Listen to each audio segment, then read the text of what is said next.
Welcome back to the Allegheny Northern in N-scale and the June 2025 layout update. And I know you're not hearing any of the locomotives running in the background. We're going to get to that point. But before that, I wanted to show you the awesomeness that is a clean model layout room. So I have gone through and I have cleaned up not only the layout, I kind of put the models, buildings and stuff that need to be in certain places, where they're going to go. I've sorted all of that. I have organized all of my landscaping stuff so that my coarse turf's there, my shrubbery and things are there, ballast, fine turf, snow, water, and then all of the tools, glues, all that sort of stuff. There's a little bit of scenery material here. That's all put away. But I also cleaned a ton of stuff off the layout itself. I vacuumed the layout, cleaned up a bunch of loose scenery material, because loose scenery material will destroy locomotives real fast. So I cleaned all that up. I've done some car distribution, so I did have a reason to run some trains. And we've got to get this locomotive to the other side, so we're going to move him here in a bit. But yeah, this is about as clean as the. Don't mind those air filters back there, but this is about as clean as the layout has been since the expansion happened, starting in, what was that, September of last year. So we're coming up on basically 9 months, but finally everything has been cleaned up and put away for the most part. There's a few things that I'm still using and working on. They're out, but they're going to get cleaned up here very shortly as well. The reason being is because July 4th is one of the few times of the year when my house has quite a few guests, and all of them want to see the trains. So it's important to make sure that the train room is cleaned up, things are put away, and it's just neat. It presents well, and it's safe for people to go around. One thing that and you're gonna laugh at this, but one thing that I did do is I started cleaning up my jewel cases for my models a little bit, and I put all of the scale train stuff in one container. And look at all that. That's freaking insane. So you could say, boy, you really got a problem, and that's the negative way of looking at it. Or you could look at it on the positive side and say, well, you found a brand that you really like and you're loyal to, and that's the silver lining, right? So I'm gonna take that side, as opposed to you may have an addiction. So silver linings to this. But these locomotives are the locomotives that are not paired, or consisted, I guess would be a better term. They are just sitting here because I did not have a train to put them in, and so I wasn't really sure how I was going to mix and match them yet. And so they are waiting for an assignment, but all of these locomotives are DCC and sound equipped. I don't have any locomotives on the layout right now that are not sound equipped, with the exception of two. And it's those two Amtraks right there. Yeah, that's it. Everything else, sound equipped. Okay, so let's get the layout fired up here and talk about what else was done other than the cleaning. Now, mind you, that cleaning of this layout and putting everything away, and there was some little tinkering involved during that, but it was a 6-hour ordeal. Okay, so it was not it was an entire Sunday of cleaning and straightening and organizing and inventorying and tinkering with the layout as I went along, as I found things. But let's fire it up and talk about some other things. Okay, so first and foremost, if you watched the last video, you know that there are two more SD40-2s. There are those two high hoods right there. And you can go back and watch my video from last week on my review of those. And yes, there is also, I'm going to just take a little stroll around here. There's also two SD40-3s in CSX. They are right here, and they are currently leading our coal train. And we'll get him running here in just a minute. So those were the locomotive pickups for for this past month. And then there was also the pickup of the Rapido covered hoppers. Got them for an amazing price, a six set for $100. It was hard to pass up. And then, of course, the scale trains locomotives were a pre-order. Okay, so another thing that took several hours of fiddling around, the DCC system crapped out on me. And when I mean be a little more specific here on how it crapped out, I got a notice that I had reached the max slot, and what that means is essentially that I had too many addresses in the system and there was no more room, so I could not select any locomotives. It was just, the memory was full. Now, it shouldn't have been, because I am pretty religious about clearing out the memory when I'm done running a set of trains. And so when I'm done, for Digitrax, all you have to do is you can come in here and you can hit the locomotive button. Once you see it flashing, you just hit basically the cancel button, and that removes it supposedly from the active list. And to bring it back, you can just hit the train locomotive button again and bring it back. So I do that at the end of every session, and I had there were so many locomotives on the track that I had them all turned on, and of course they all turned on every time I turned the layout on. And so there was, maybe a dozen locomotives that all would do their startup sequences, and it was a lot. So I shut them all off, turned all the sound off, and then eventually just kind of cleared their names out of the... But because I was doing all of the consisting over the weekend, they just freaked out, and the whole system was locked up, and I ended up having to do a reset, which, for those of you with the Digitrax system, there is a small reset button here on the back. You need a little pin to push it, and once you do, it wipes the internal memory. I mean, everything. So that's not only your consists, but it is your locomotives as well. So it was the most quiet the train room has ever been on startup, because when I started it up, there was not a single locomotive running because the system didn't remember what locomotives were on the track. So, problem is, like I said, I had to do all the consisting, and this happened right after I had finished doing all of my consisting.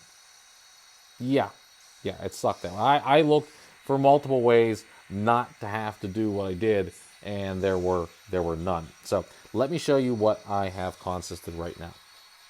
So those two locomotives run together, and I'm thinking about adding a third, one of these down here.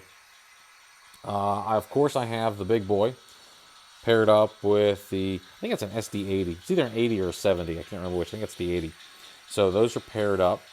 And then when I come around here, I have the two Conrails, and these two this consist, for some reason, will not start when the layout starts. I have to pick each one up off the track, and then it starts again. Then it's under control. It's just fine. But when if it trips out, like if there's a circuit breaker, the circuit breaker goes off, they don't restart. I have to go over, pick each one up. So there's something funky going on there. If you've had that happen, you know what to do, let me know, because I have Googled and I have tried everything, including just re-punching in the address, and I cannot wake the locomotive back up. I don't know what's going on with it. But anyway, so if you know, leave a comment down below. But it's a kind of a pain in the ass, and it's these three locomotives together, and I don't know what their problem is. But the CN, I think that's what is that, a 40, GP40 and a 38 are together. And then when we come over here, I have the Dash 9s together. Those are the Santa Fe, Burlington Northern Santa Fe, patched out. And then I have those three linked together as well. Then, of course, the Amtrak Chargers, Siemens Chargers still running together. And then I have these three. This is actually one of my favorite consists. It's got the two Southern SD40-2s, high hoods, and then the GP30 in the middle. So that's a consist as well. Now, all of those locomotives are stored consists within Digitrax. Okay, so the throttle remembers that they're together, and I just noticed that railing was out of place and it was bothering me, so I'm going to fix that so that it's not sitting high. Okay, there we go. But so in this case, like, I know that 660 is the lead locomotive, right? So 660, and Digitrax knows that it is paired with 3404. Okay, so, but at any point I can break the consist and the locomotives will move independently. That's not, that's how I want a con system, because I don't want them together in an instance where I might be doing some switching. Now these two, which I know are never going to get separated, they just have the same address. So they are both signed up to 800 because that is the lead locomotive. So no matter what happens, the decoders are both reading 800. So these two will always move together. There won't ever be an issue with that. So that is really basic consisting, because they just respond together.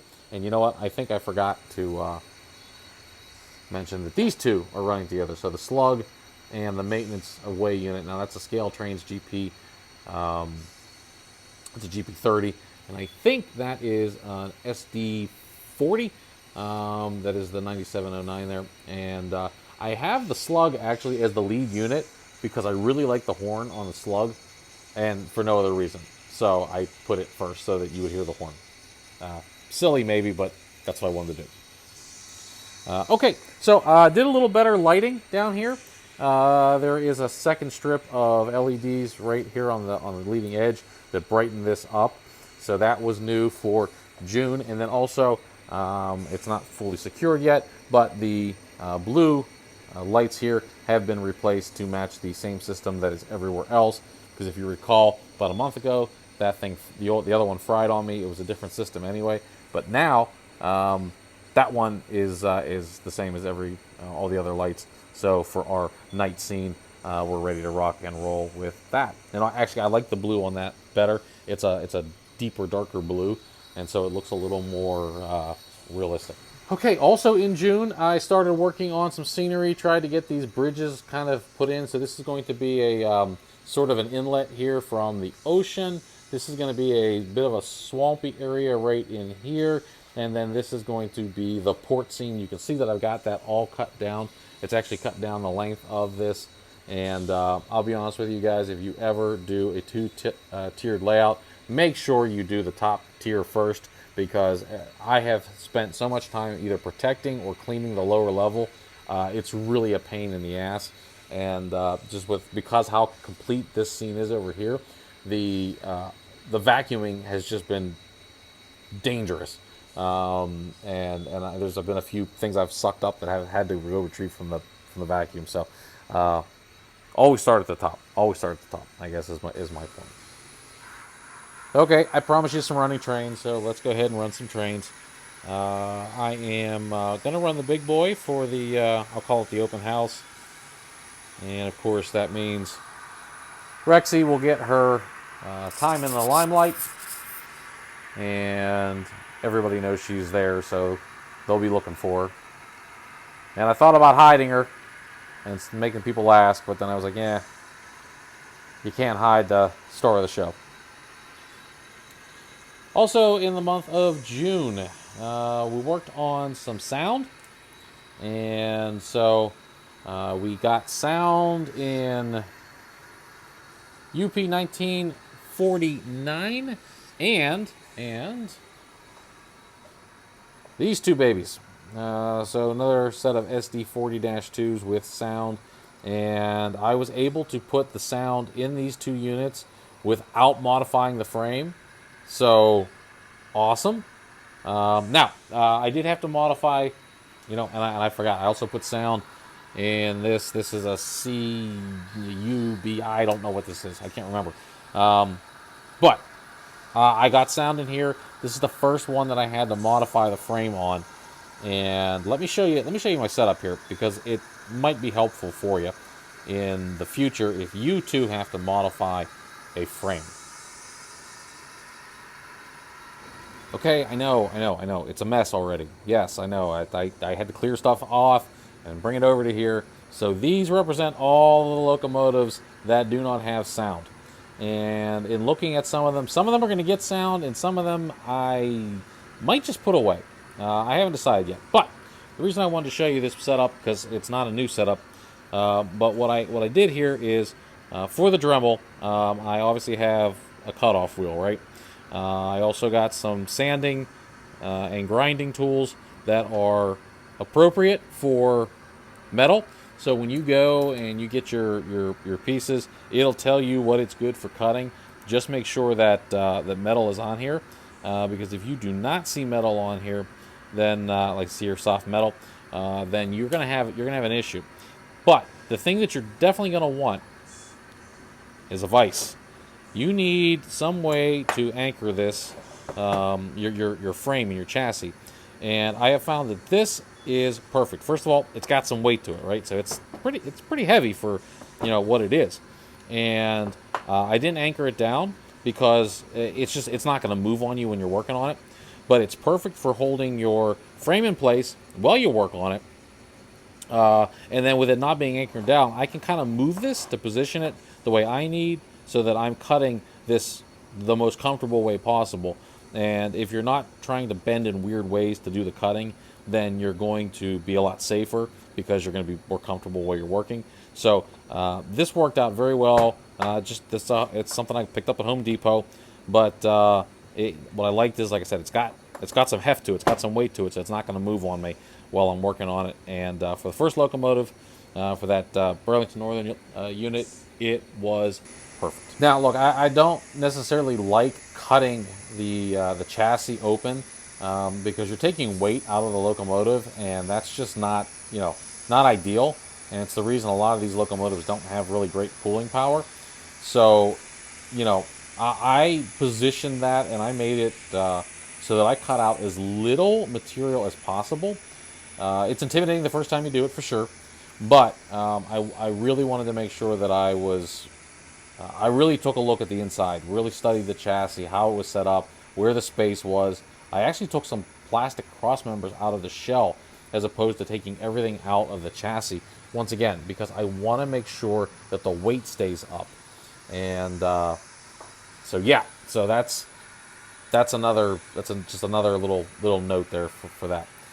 Fixed some track here. I just had there was two little pieces. They weren't they're smaller pieces. They weren't sitting well, and I couldn't get them to shim correctly.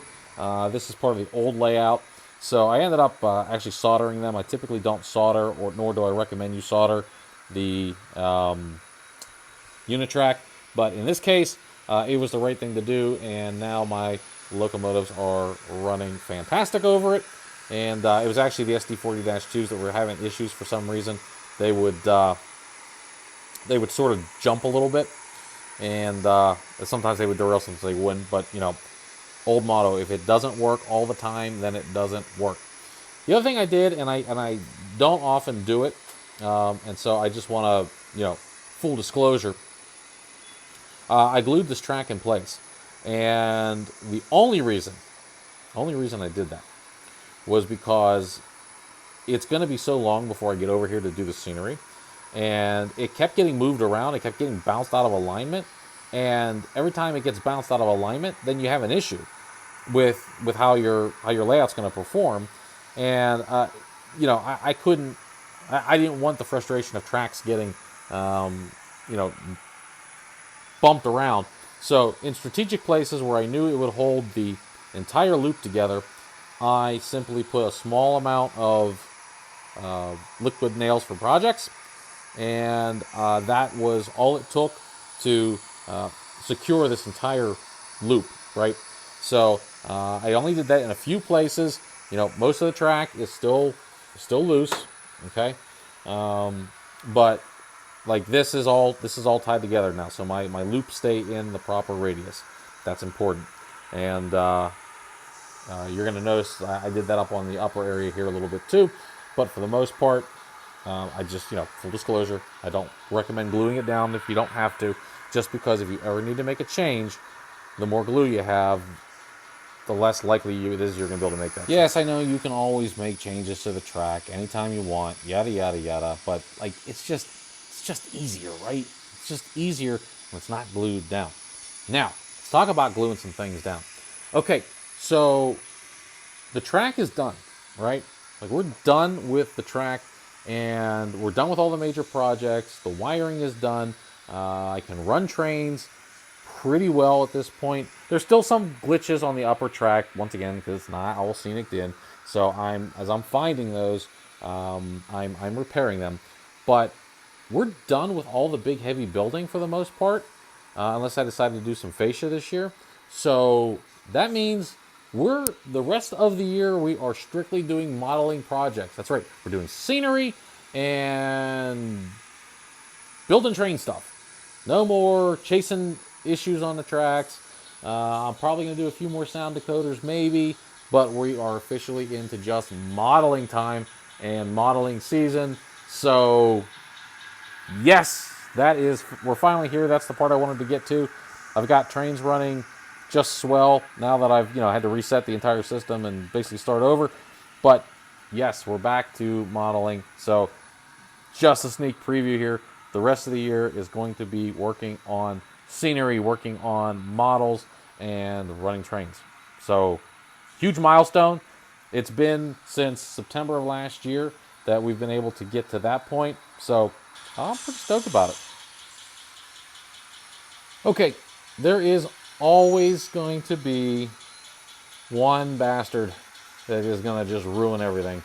And today, that bastard is 7617, the chassis system, GP40-2. Now, I love this locomotive, so I'm gonna kind of shit on it here a little bit. But I started having issues with it when I started running it on the upper track, and the issues that I was having was simply that it was not clearing even tiny little bumps in the track that no other locomotive was having any issue on. And if you recall, everybody said these things sit low, and they did. They absolutely did. I believe they were prototypical, but that didn't make it any better for us trying to model. So there is a little secret. Scale Trains posted it on their website, so I guess it's not much of a secret anymore on how to fix them if they're riding a little bit low. And I tried that method, and honestly, I don't know if it's going to be 100% foolproof or not. But when this train comes around here, I'm gonna let you see, and you're gonna see that on the CSX units, that fuel tank is definitely sitting higher. And maybe you're gonna see, maybe you're not. Yeah, I don't know that you're necessarily gonna see that, but trust me, it is sitting higher. And so I'm just curious to see if the little trick that I did was enough. And it was getting hung up right there, so we'll see if it gets hung up. Yeah, it did not. So maybe that was it. Okay, so here is the secret that I used that made this locomotive run normal. And I took off the fuel tank, and underneath the fuel tank is where the speaker is at, and it's part of the metal chassis, and it's painted blue, just like the underside of this the CSX model. And I took a file and I started filing it down, and I'm talking just enough to take the blue off. And I was like, boy, I don't know if that's going to be enough to get the clearance that I need on this thing. Maybe it is, maybe it isn't. I'm not sure. But I just basically filed everything down till the blue was gone. And then I reinstalled the fuel tank. And now I've made, I'm going to say, 55% of a loop. And it hasn't gotten hung up on the areas that it was getting hung up on. Now, I will tell you that wasn't the only thing I did. I did put some track back in alignment. I did file some joints. I did realign some joints that were misaligned. So it wasn't a one-stop shop. I fixed the track that wasn't appropriate. Realigned the bridges and some other things. But here we are at a relatively slow speed, and we're just sort of cruising right along. So I can go ahead and check this one off the list. So if you have a similar issue with your train, or your SD40-2s, just know that method does indeed work. And if you employ it, I've had success. Now, my track is in pretty decent shape now. I don't know, if you had really rough track, it might not work. But in my case, it seems to be working just swell.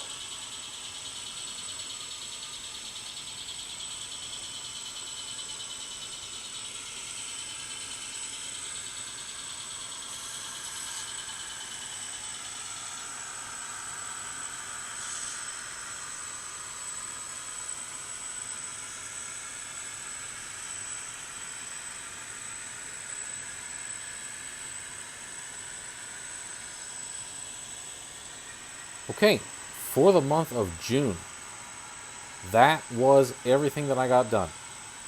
It was a fair amount. It was more than I was expecting. Not as much as I would have liked, but then again, do we ever get it done as much as we'd like? So it was a fairly productive month. July is going to be, well, it's going to start off with the 4th of July, so nothing really going to happen there. And there's quite a few happenings during the month, so I don't know that I'm going to have as good of a July as I did a June. But if I do, you will be following along with me here, and you'll get to see all of that fun stuff. And I'm really big on the port right now, so I think there's going to be a lot of port stuff coming, and that's going to include some more boats and things like that. So that's going to be my focus, I think, to get into summer here.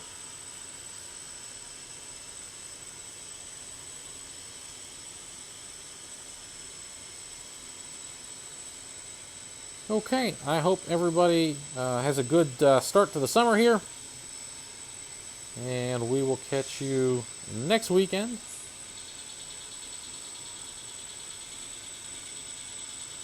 I think we're probably going to do some trains running.